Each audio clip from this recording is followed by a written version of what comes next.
Hey everybody, and welcome back. This is Mr. Basile explaining David Gemmell's Legend. All right, so I'm going to explain Legend to you. We're going to try and cover as much as I possibly can, as quickly as I possibly can. We're going to start with chapter 23 and see how far we can get. So, one of the things that I wanted to talk about was over here on page 257, right?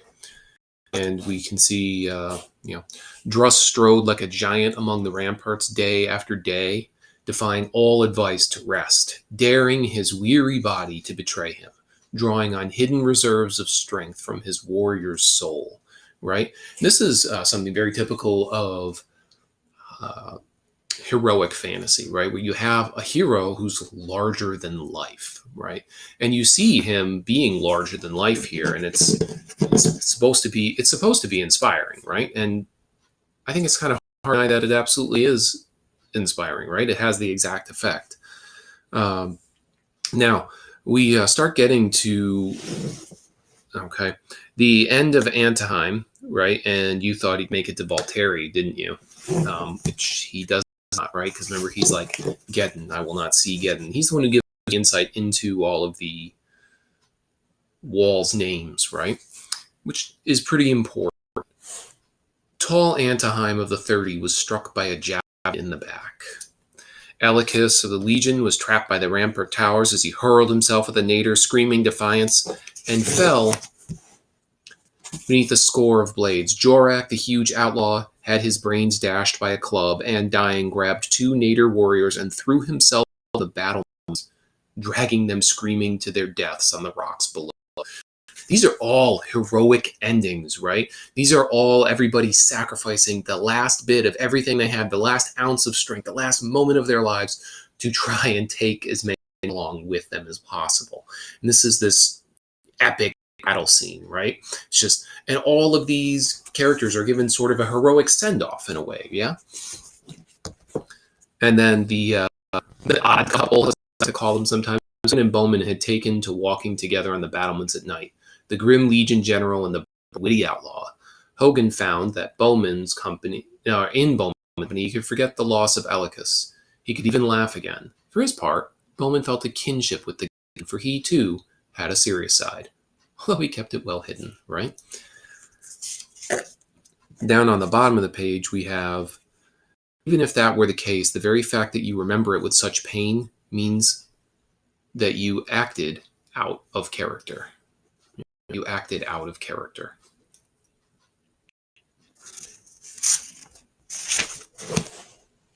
Now, let's see.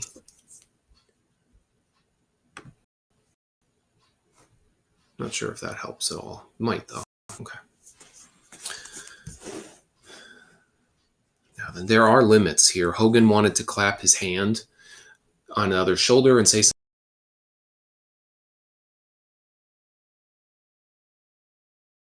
something was needed, even loved, but this was not one of them. And he cursed himself and left silent. Right? And then further on down the line, okay. Some people are born ugly, said Rec. It's not their fault. And I, for one, have held it against a man that he is ugly. But others, and I count myself among them, are born with handsome features. This is a gift which should not be taken lightly. I take it you made the perpetrator pay for his deed? Naturally. And you know, he was smiling even as I slew him, but then he was an ugly man. I mean, really ugly. It's not right. So, a little levity, right? It's a little bit of levity in it. It's that gallows humor. Okay, let's over to 265. Okay. This is your rose, Servitor. Love it, cherish it, and grow with it. One day a flower will form in that tiny plant, and its fragrance will be for you alone. Is it a white rose? It is whatever you will it to be, right? And the rose is his destiny, right? It's a symbol for his destiny. So we have to remember here that our destinies are what we will them to be, right? And further on, And he had learned to run again, savoring the joy of life, savoring the joy of the wind in his face, to climb and wrestle, to laugh and live. And he had learned to speak without speaking, move without moving, and see without seeing. Through all these blissful years, Surbitor's rose had blossomed and grown, a white rose, right? So what's the lesson here? Find your love, your joy, your life, your rose, right? You have to find the thing that gives you joy in life. You have to find it and live it and take it and will it to be. Because without your will, without your passion, without your desire, your destiny, your fate, you're subject to it rather than subjecting your own will upon your fate. I think that's an interesting distinction that Gemmell's trying to drive home here, that we have to take responsibility for our fate. All right, over on 266. I cannot watch you die again, Vintar. Why not? I myself have seen the scene 100 times. I've even written a poem about it. We are now. Shall we be again after death, free souls? I do not know, but I would have it so. Now return to your duty. I have pulsed the 30. They will keep your body alive for as long as they can. They always have. Why should I be the last to die? Because we would have it all. We love you, Servitor, and always have. A shy child you were, you had never tasted friendship. Suspicious you were of the slightest touch or embrace. A soul crying alone in a cosmic wilderness. Even now, you are alone. But I love you all, because you need our love. Not so, Vintar. Do you love Rek and Vire? They are not of the 30. Neither were you, until we made it so. So is love something that you give only when you need it? Or do you love for the sake of loving? Do you love because it's what's right to do? It's an interesting message about love and acceptance and belief all rolled into one here. And Gemmell is driving at the heart of what love is and what our motivations for love are. And the fact that Servitor is being held off to be alive so long, not reaching the same levels that the others have reached in the 30. And he needs more time to reach that. Over here, your conceit is colossal, Servitor, said Vintar, an edge to his voice and suggestion of anger showing us. You speak of godlike, you speak of the common man. Where in your words is the humility we strive for? Right? When we see the 30, they are exactly as Servitor describes them, right? They are amazing, they're incredible, but is that how they should view themselves? Where is their humility? Or where is Servitor's humility, right? When we came first to the temple, you were weak and lonely and several years the youngest. But you learned the more swiftly, and you were chosen as the voice. Did you only acquire the disciplines and forego the philosophy? It would appear so, right? So I love that. And then if you go down here further, to die, why did we choose this method? Why not allow them ourselves to starve? Because in war, a man's will is the strongest. He will fight hard to stay alive. He will learn again to love life. So your proximity to death strengthens desire for life. The closer we get to facing death, the more we want to hold on to life. It's so much like that Dylan Thomas poem, right? Do not go gentle into good night. It reminds me so much of that moment where Thomas is just begging his father to fight. Do not gentle into that good night. And then we get at the heart of the matter here pretty quickly. Why did I not die with Magnar's 30 decades ago? You were the chosen to found the new temple. Was I chosen? You were the most perfect. It has to be so. Then why was I not the leader? I do not understand. How was the leader chosen? I know not. You have never been. Then guess, Servitor. Because he is the best, the most perfect? I would so, but I see where you were leading. If you were the most perfect, why did Magnar lead? Well, why did he? So Servitor is clearly not the most perfect, and which is he's being drawn to understand since he's the leader of the 30 this time, right? So if he's not the most perfect, why was he chosen to lead? And it's exactly because he is the least perfect, echoed Vintarsalle. But why? So that his task would be the more difficult, the more demanding, to give him the chance to rise and match the position he holds. And I have failed. Not yet, server. Not yet. So this comes back to that same philosophy that the greatest cowards are capable of the highest heroisms, right? And so this reminds us, I think, of Oren as well, too, a little bit. He is the leader he's the one in charge when Rek shows up. And Rek doesn't usurp his leadership, and he follows his leads and advises him as well. And Oren is held in such low regard by everyone. But by the end, I think we find that Oren was, in fact, the most heroic coward of all. Now, leading to disaster, this is in chapter 24, obviously, page 269. With each departure, fresh problems the defenders. Fighting men had to be second. Food preparation, now the drain on resources came on two fronts. Many on Anya turned away, unable to bear the sight of their friends' futile battles. Rex stood with fists clenched and watched in despair. Just brutal losses. Okay.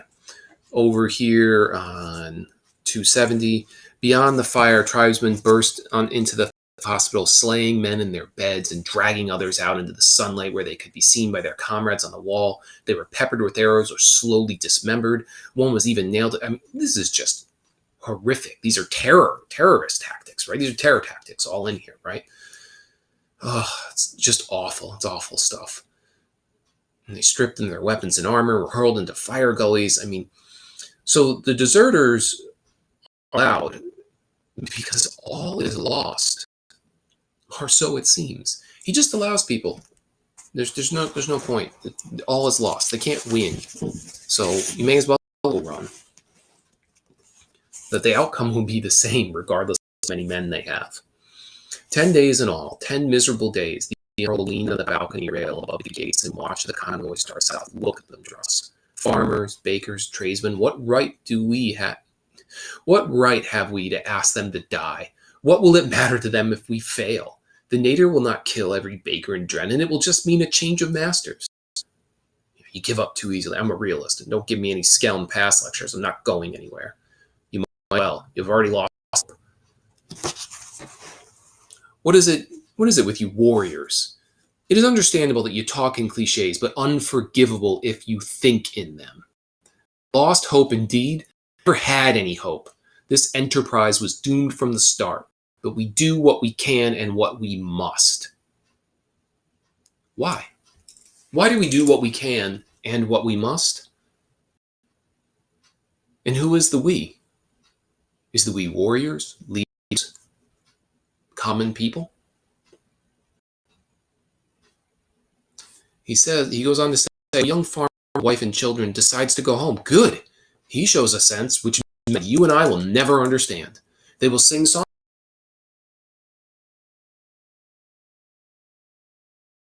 we destroy.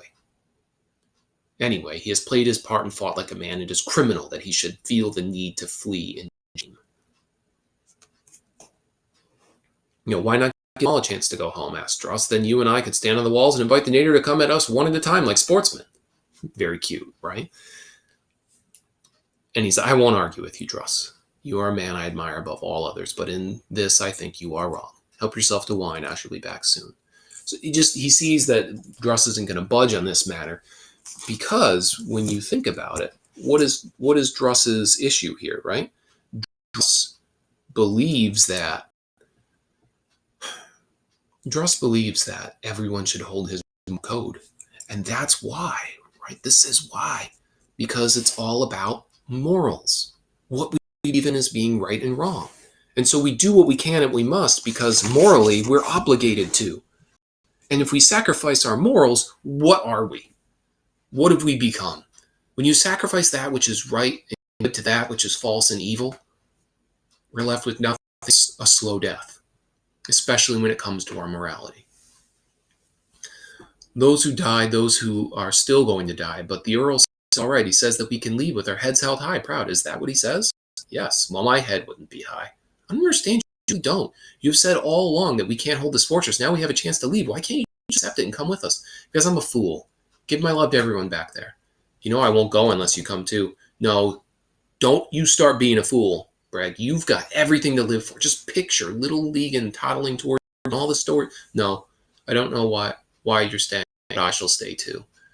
All right, this is the get out of war free card. And Bregan's going to pass it up because his sword brother is going to stay. Right? I've learned so much about myself and about other men. I'm not needed anywhere but here. I'm not necessary. I will never be a farmer. I have neither the money to be a businessman nor the breed to be a prince. I'm a misfit. This is where I belong with all the other misfits. Please, Bregan, please go. There were tears in Bregan's eyes, and the two men embraced. Right? I'll tell them all. I promise I will. And to you, farmer, take your axe. They can hang it in the village hall. Altogether, 650 men chose to leave. 2,040 remained. Added to these were bowmen, Seiza, and 50 archers. The other outlaws, having fulfilled their promise, returned to Skultik. So, plenty to have left at this point, right? Too damned few now, muttered Druss as the meeting ended. I never like crowds anyway, said Bowman lightly. So there's the gallows humor again right there. Now, if we just pop over to the end of the chapter here, at least someone will mourn for you, Karen, he whispered to the stars. And it's the beauty of bitterness indeed, right? It's tough stuff. Okay, chapter 25. Probably going to zip through this chapter pretty quickly. Let's bounce over to 283. This is where Elgassi kills Vire. The shaft skinned Rex form and flew on. Vire turned, seeking wreck, and the shaft punched through her male shirt to bury itself below her right breast. She grunted at the impact, staggered, and half fell. A native warrior broke the line, racing toward her, gritting his teeth. She drew herself upright, blocked his attack, and opened his jugular with a backhand cut. Well, she goes down swinging. So this part is, again, just more of another heroic death, right? Another heroic moment. And it's sad and awful and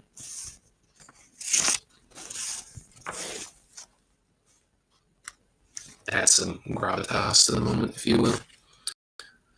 All right, Earl of Bronze armor shows up over here on page 286. Right? At the center of the room, on a wooden stand, was a suit of armor unlike anything Rick had ever seen. It's wonderfully crafted in bronze. The overlapping scales of metal glittered in the light. The breastplate carried a bronze eagle with wings flaring out over the chest and up to the shoulders. Atop this was a helmet winged and crested with an eagle's head. Gauntlets were there, scaled and hinged in the green. I mean, it's just awesome description, isn't it? Beautiful. You see every bit of it. Encased in a block of solid crystal. Blade golden and over 2 feet in length. The hilt was double-handed. The guard a pair of flaring wings. It is the armor of Eagle, the first Earl of Bronze, or Eggle, but I tend to think it's pronounced Eagle. Why was it allowed to lie here? No one could open the door. It was not locked, not to you. What does that mean? The meaning is clear. You and no other were meant to open the door. I can't believe that. Shall I fetch you the sword? Asked Servitor. If you wish. You try. May I borrow your sword? Just reach for the hilt. And is it a trick? Probably. Probably. But this is a sense of destiny, right? A sense of fate. All right, let's bounce over to chapter 26. And yeah, so the power of morals, it's interesting perspective here. So 3 assaults were turned back before the Nader gained a foothold on the battlements, and that was short-lived. Some 2 tribesmen breached the defenses, only to find themselves faced with a madman in bronze and 2 silver ghosts who strode among them, dealing death. There were no defense against these men. The bronze devil's sword could cut through any shield or armor. Men died under that terrible blade, screaming as if their souls were ablaze. That night, the Nader captains carried their reports to the tent of Ulrich, and the talk was all of the new force upon the battlements. Even the legendary Druss seemed more human. laughing as he did in the face of Nader's swords, than this golden machine of destruction. The power of morale. Yes, I said moral earlier. I guess forgot my own notes. So it's the power of morale, right? This is an interesting perspective because the Nader are starting to feel like, how will we beat these things? We can't beat these things. We felt like dogs being beaten from his path with a stick, muttered one man, or weaponless children being thrust aside by an elder. That's embarrassing. You're supposed to be one of the most amazing fighting forces. Ulrich was troubled, and though he lifted their spirits at last by pointing out again and again that it was merely a man in bronze armor, after the captains had left, he summoned the ancient shaman Nosta Khan to his tent. Squatting before a blazing brazier of coals, the man listened to his warlord, nodding the while, passed out and closed his eyes. We get the dream sequence, and Rek hurls his sword into this, giant spider, right, reared into the toppled backwards. A breeze blew.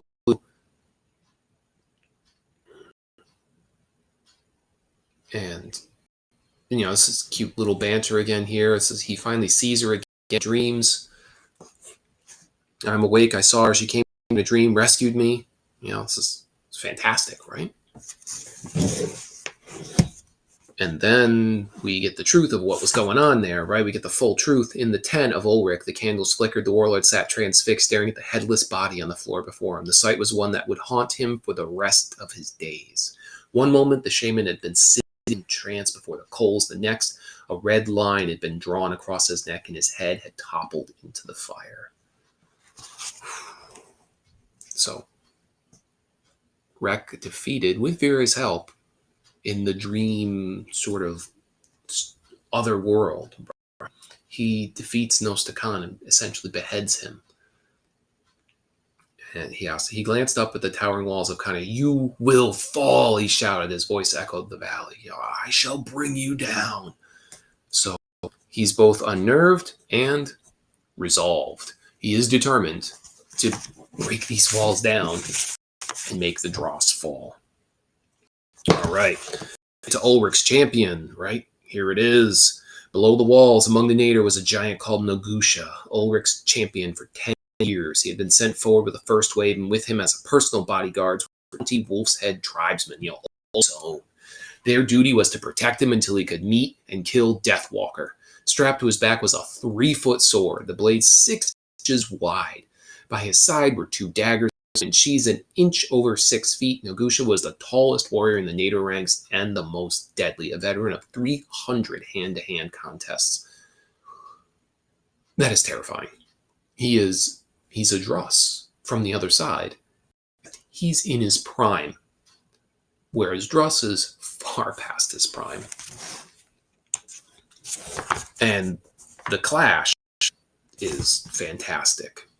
Right, I don't think I need to rehash the clash. I think you probably enjoyed it plenty enough on your own.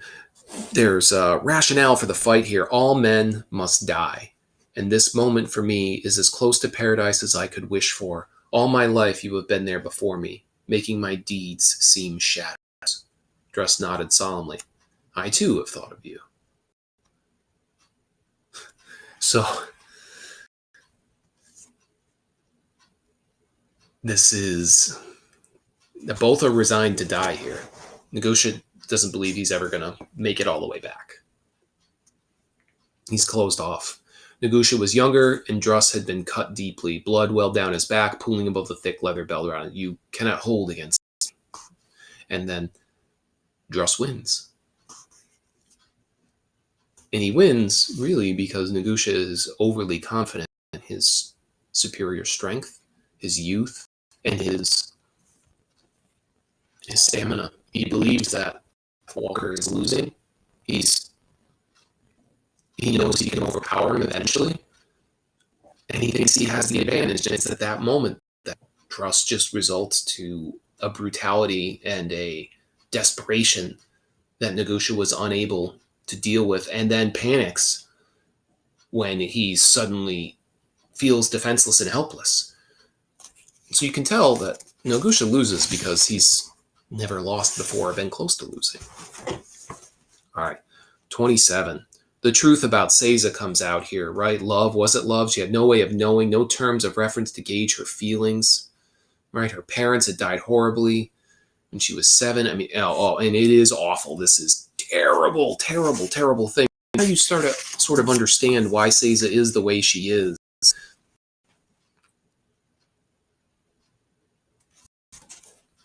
He was the first of many, and so men died. Yet, now she had sat beside the bed of an injured man and wished for him to live. Why? Right? She's broken. And she has been for her whole life. She's been broken. And she's in Dross, the protective father that she never had. I will soon, he answered and smiled. The smile sent a shiver down her back. We will all rest soon, I think. And the end is near.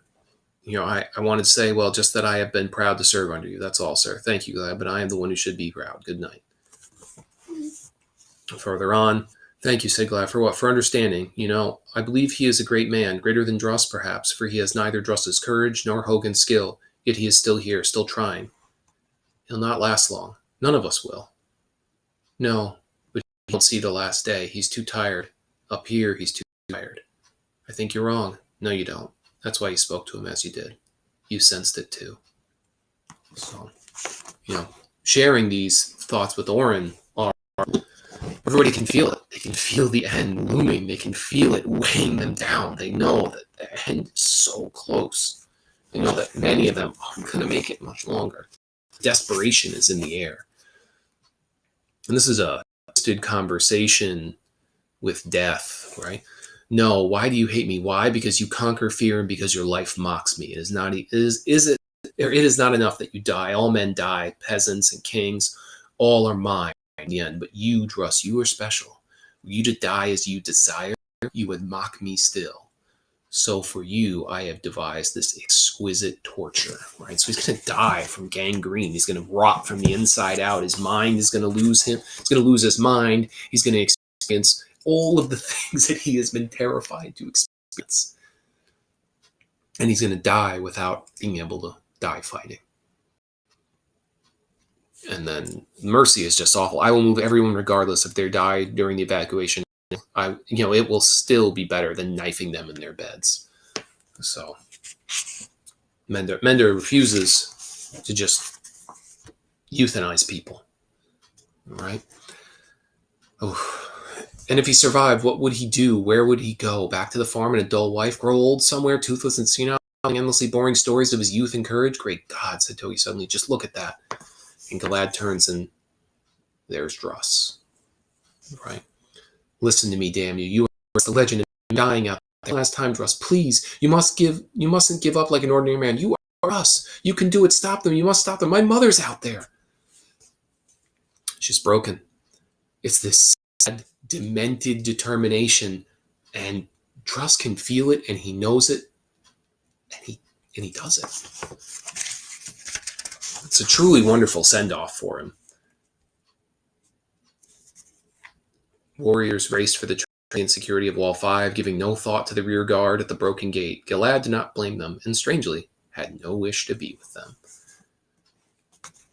And just the final moments here, the raiders were all dead, and for the first time since childhood, she was safe. Her mother could come out of the tree now and take home, and Dross would be given a huge meal, and they would laugh, and she would sing for him. She would... Such a depressing, twisted, dark, sad thing here for Seiza. And I think we're all happy that the Lard Belly gets his comeuppance. Lard Belly, the herald, right? And he flings Snaga forward and splits his head like a pumpkin. And then he commands him, give him his axe, shrugs, gives him the axe, and then Ulrich is there. Now you can rest. If I had just 1 more ounce of strength, I would cut you down. I know that. I did not know Gousha carried poison on his blade. Will you believe that? His head bowed and he toppled forward. Dross the legend was dead. And he's defiant till the end, and he gets the death he so desired, fighting until the end. All right, everybody, let's take a look at chapter 28 now. I'm going to try to breeze through the rest of the book as quickly as I can. Now, there's some truth in that, Earl of Bronze servitor. Shall we join them? That's insane, yet so worth it, right? This is the truly insane desire to just show up. Though I think my mind must be unhinged. Should we leave, he says, right? Okay, over on 313. In all legends, Ulrich knew there were bright heroes and dark, dark evil. It was the very fabric of each tale. I am not evil, he said. I'm a warrior born with a people to protect and a nation to build. So another mouth of Lentrian refilled his goblet. My lord, is something wrong? He accuses me. Shall I light the pyre? Not until midnight. The gates must be open when he arrives.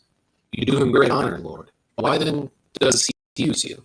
With his death, and Gousha carried a poisoned blade. I have the story from his servant. That was not at your command, lord. I was there. Does it matter? I'm no longer responsible. Am I no longer responsible for those who serve me? I have tainted my legend in order to end his.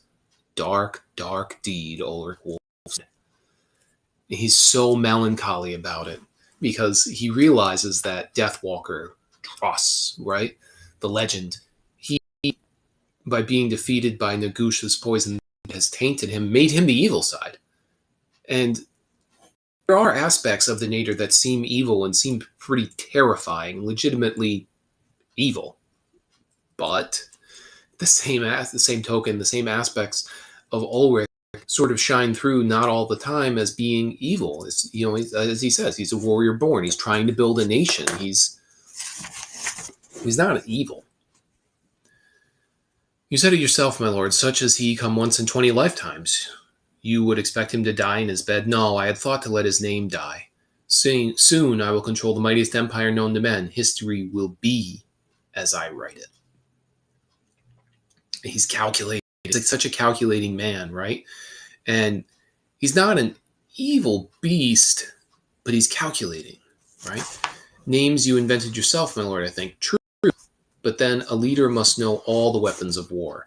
And there are many which owe nothing to the lance and sword, the bow and the sling. The word steals men's souls, while the sword kills only their bodies. Men see me in no fear.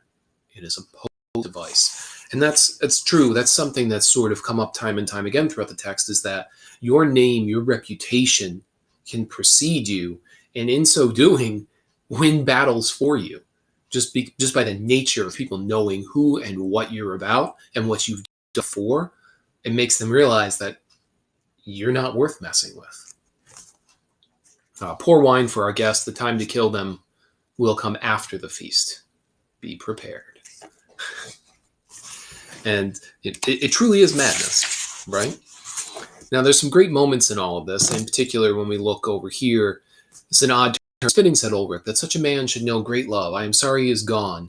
It would be a fine thing if war could be conducted as a game where no lives were lost. At the end of a battle, combatants could meet, even as we are doing, and drink and talk. Dross would not have it so, said the Earl. Were this a game where the odds mattered, Dross Delnock would already be yours, but Dross was a man who change the odds and make nonsense of logic. That's a key point. You can't trust solely in logic. You can't trust solely in the odds. It's not a game to be won through pure maneuvering and skill and wit. There's a level of luck to all of this. There's something that goes beyond calculation, which is what Ulrich is all about. If you think, Ulrich really is the culmination of calculation, right? He calculates and calculates and calculates. He sends his engineer off to learn more engineering so that when he comes back, they are ready and prepared to build an empire. And they do it together. And yet, Dross makes a mockery of all of that. He's the sort of thing that can change odds. He's the 0.0001% chance of something going wrong for you, and he's there and pops up time and time again.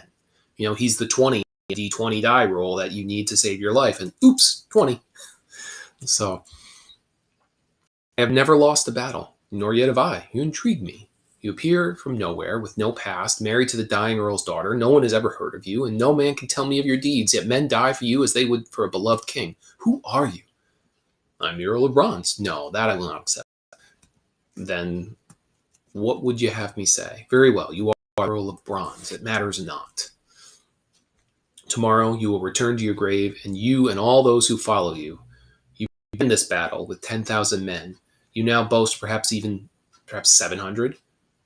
You pin your faith on Magnus Woundweaver, but he cannot reach you in time, and even if he did, it would matter not. Look about. This army is bred on victory, and it grows. I have 4 armies like this. Can I be stopped? Stopping you is not important. It never was. And that is so much what this is about. So then what are you doing? We are trying to stop you. Because this comes back to morality again. You do what is right regardless of the outcome. It's what 30 are all about too, that they're doing it because it's what's right and what is good, not because it's the thing that ought to be done. Or not because, they're doing it because it's the thing that should be done. It ought to be done for morality's sake, not for the sake of the outcome.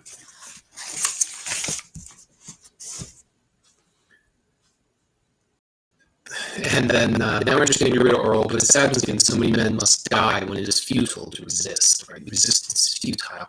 Is it? We'll find out. Nevertheless, I respect you. I will see that your pyre is as high as that of dross. Thank you. And he gives him this last request, and then he says to him, "And you may talk of the past and your joys. Why only the past, Lord Ulrich? It is all you have left, my friend." The brutal finality, the irony of it all, right? It's all you have left.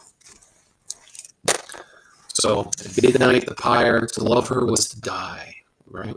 This is Seiza, right? Bowman thought of Seiza and of her death, at Drust's side. He loved her in his way, though he had never spoken of it. To love her was to die. Surbitor thought of the journey he would make, remnants of the 30 at dusk on the morrow. Only Arberdark would be missing, for they had been the night before and declared him an abbot. Now he would journey from Downlock alone to found a new people in Ventria. So the 30 continue. We judge ourselves more harshly than others judge us. We know that death is preferable to betrayal of that which we hold dear. That's it. Right here. Right here. If you want to encapsulate what most of this book is about, just go here, page 321. Reread this section here. It's a beautiful passage.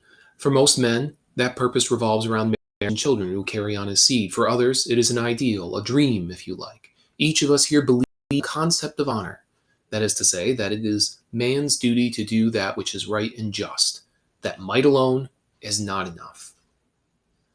So, for many of us, it's about finding purpose in life, right? Finding a purpose. We have to pass something on. Otherwise, what have we done here?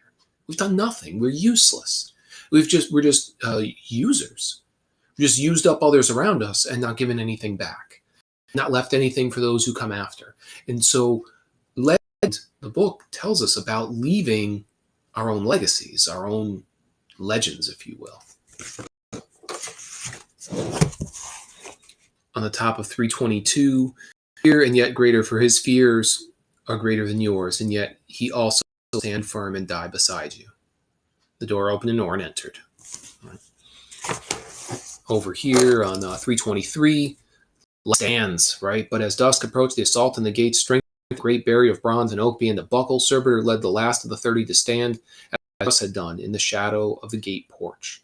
Rek raced to join them, but a withering mind pulse from Surbitor ordered him back to the wall. He was about to resist when Nader warriors solo parts behind him. Eagle's sword flashed, beheading the first, and once more in the thick of battle. And these last stands happen. And over here on 325, this is truly a beautiful moment. In the last seconds left him, he wondered if his life had been a waste.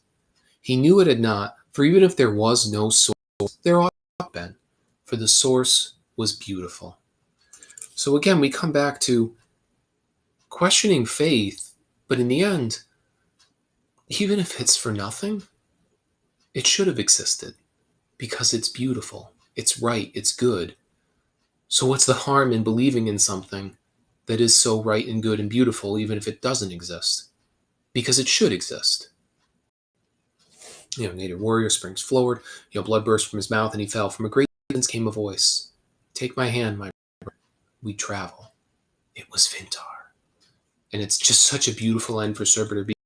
In the last seconds before that, right, he sees a terrible silence. It was all for nothing, then he thought, at the nadir tensed for the kill. He chuckled, right, there was no source, no center to the universe.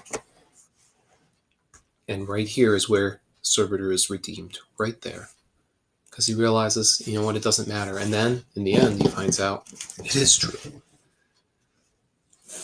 Savage twist to events from victory to certain death dismayed the tribesmen. And this is when the Cthulhu show up, beat them back. When a man, so this is you get the Cthulhu perspective here from Joachim or Joachim, not sure how you pronounce it. And he heard the news of Rex's loss with sadness, fatal of self. He could still share the wounds of a man whose woman had died. His own had died in childbirth 2 years before, and the wound was still fresh. I can imagine those are the types of wounds that stay fresh for a very, very long time. Now, over here, how could you let him go, Rex? How? Rex smiled. Because I couldn't be bothered to kill him. All right, so he just sends the traitor Bricklin off. He doesn't care. This political beast, right? This politician. And then in chapter 30, some great moments here. Was all as you dreamed it would be, the source, I mean?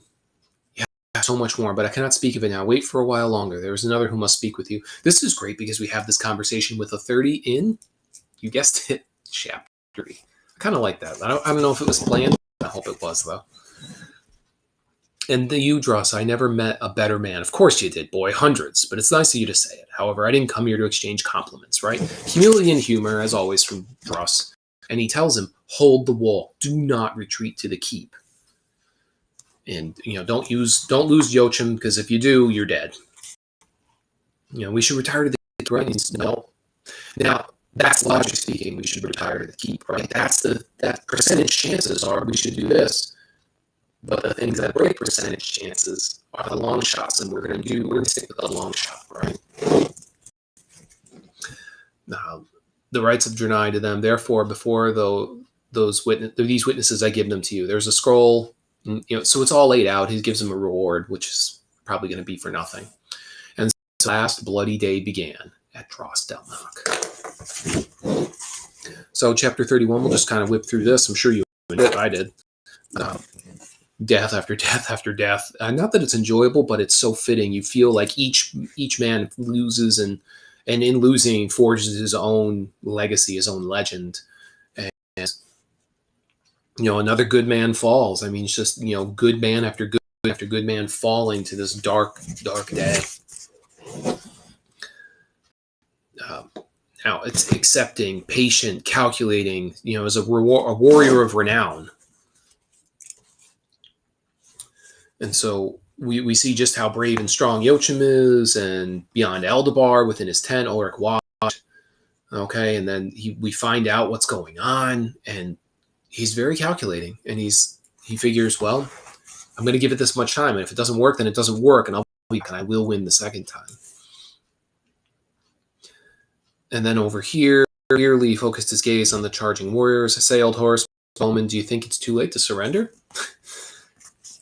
Which is, again, that great humor that Bowman is so good for.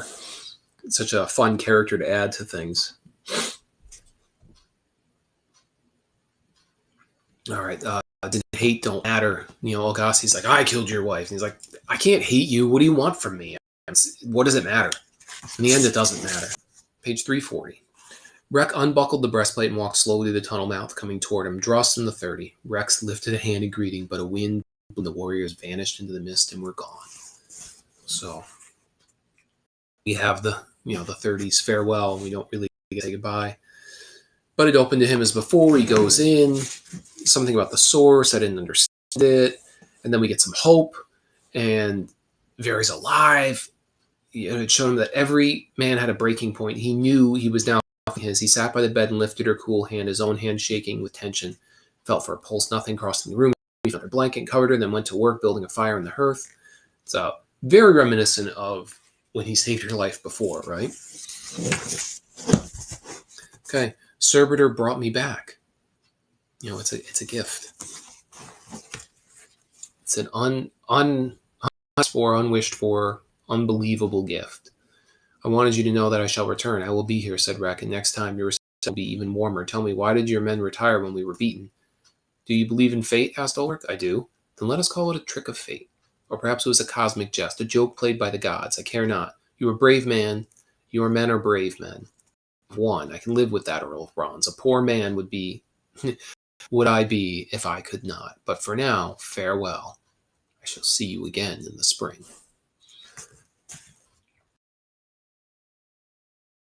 Like the man. Tastes very fine. What will you do now? I think I'll become a monk and devote my entire life to prayer and good work. No, said Reck. I mean, what will you do today? Today I'll get drunk and go whoring. Ridiculous, right? But there's plenty of hope left now. Right?